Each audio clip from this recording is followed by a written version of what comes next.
Dje, ka pa qëndrimin e Ligës Demokratike të Kosovës, ajo që ka mund të ju them është se unë mirëpres mundësinë e konsultave, cila formullë, cili opcion tani qëndrimet të ndryshojnë. Ju e dini, unë angazhohem për qeveritë të opozitës. Edhe vazhdoj me mbet në këtë qëndrim, pra për qeverinë e opozitës, ndërsa jam i hapur për konsulta në këtë rast me Ligën Demokratike, me PDK-n, me partitë parlamentare të opozitës.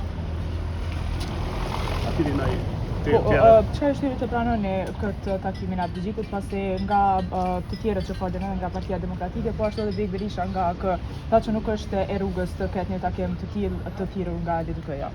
Tani ftesa për konsult nuk ka gjë të keqe, që të konsultohen, mund të konsultohen bilateral, pra aleancë LDK, trilateral me PDK-n, pra nuk është të keqe një ftesë për konsulta për një qeveri. Thashtë edhe një herë, pa të keqe, unë personalisht angazhohem për qeverinë e opozitës. Po nuk na pengon propozimi i LDK-s për konsulta për opcionin qeverisës në të ardhmen.